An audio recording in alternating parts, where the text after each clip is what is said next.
जो बनावट है वो कितनी सुंदर है और किस तरीके से उन्हें बैठाया गया है।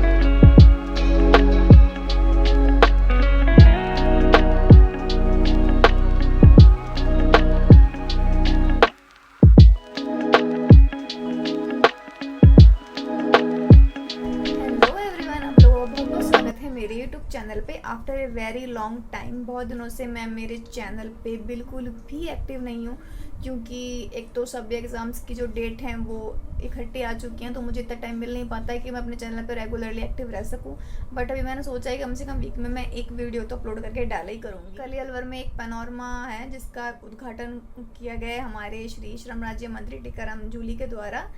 तो बेसिकली जो पैनोरमा है वो हसन खां मेवाती और जो हमारे यहाँ के राजा भर्तृहरि हैं उनको डेडिकेट करते हुए एक बनाया गया पैनोरमा, जिसके अंदर इन दोनों की जो भी लाइफ जर्नी है और जो भी इंसिडेंट्स वगैरह हैं, प्लेसेस हैं, उनको एलेबरेट करके बताया गया है कि उन्हें कहाँ पर क्या कैसे किया।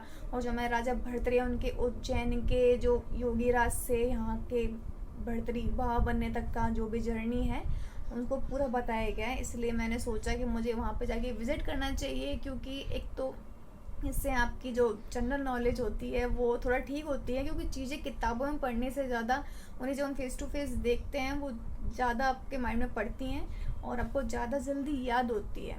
और मुझे इस जगह जाना ही पसंद है, तो मैंने सोचा मैं इसका एक ब्लॉग बनाती हूँ ताकि ये मुझे हमेशा याद रहे और आप लोगों के भी काम है। तो चलिए चलते हैं और साथ में देखते हैं कि किस तरह का ये पैनोरमा है और क्या क्या यहाँ पर बनाया गया है और क्या क्या दिखाया गया है।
अब ये वाली जो पेंटिंग है वो है कि शकों के आक्रमण से गंधर्व सेन का जंगल में भटकना, मतलब उस वक्त जो भी आक्रमण वगैरह किया होगा तो उससे बचने के लिए जो भर्तृहरि जी उनके परिवार ने जो भी स्ट्रगल किया और जंगल में वो जिस तरह से घूमे, उस चीज़ का यहाँ पर एक पूरा वर्णन किया हुआ है और पेंटिंग के थ्रू हमें समझाया हुआ है कि किस तरीके से उन लोगों को जगह मिली रहने के लिए। और ये जो अगला है वो भर्तृहरि जी का विद्याधन का पूरा चित्रण किया हुआ है। नीचे लिखा हुआ है कि भर्तृहरि व विक्रमादित्य का शिक्षण एवं पोषण का भार माता सोमदर्शन पर था, तो माता ने उन्हें उज्जैन स्थित गुरु आश्रम में विद्याधन हेतु भेजा। भर्तृहरि जी के जो भी जिस तरीके से विद्याओं में उनने निपुणता की, उस चीज़ का जो पूरा बताया वो इस पेंटिंग में हमें बताया हुआ है।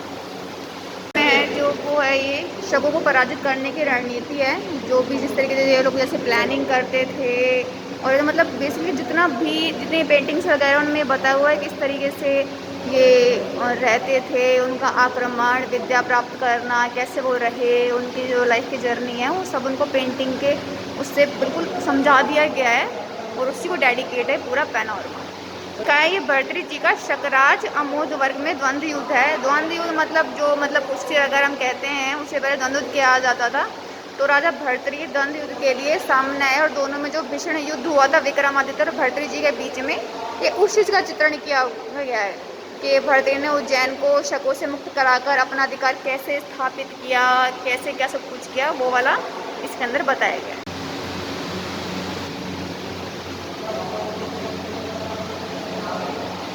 और ये वाली जो पूरी पेंटिंग है वो जो भरतरी जी का कैसे राज्याभिषेक किया गया है, ये उस चीज़ की मूर्ति है। देखिए मतलब मूर्ति की जो बनावट है वो कितनी सुंदर है और किस तरीके से उन्हें बैठाया गया है, पूरा इसके अंदर विवरण दिया गया। और बगल में देखो हर पेंटिंग के साथ लिखा भी गया है कि कहाँ पर क्या कैसे हुआ और किस तरीके से हुआ है।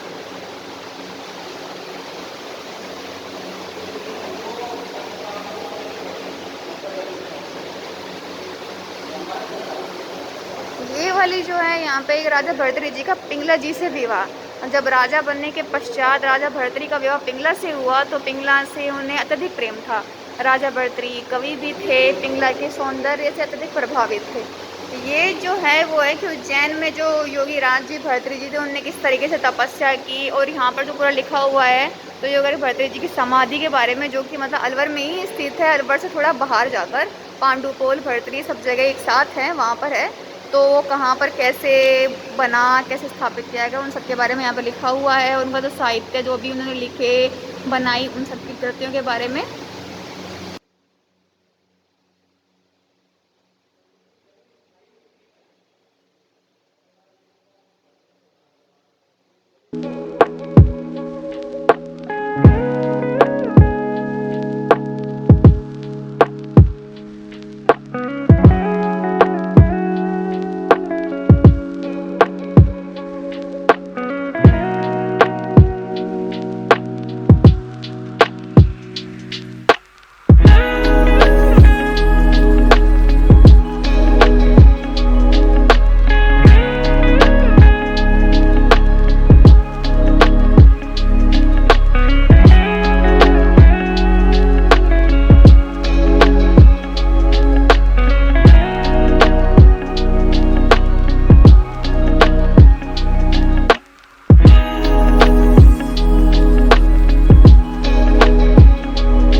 और जो हसनगा मेवाती वाली है वो यहाँ से थोड़ा आगे की तरफ है, सामने की उधर की तरफ।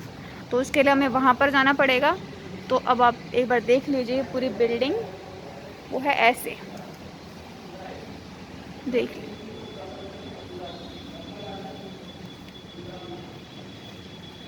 ये है इस पूरी बिल्डिंग का इंफ्रास्ट्रक्चर।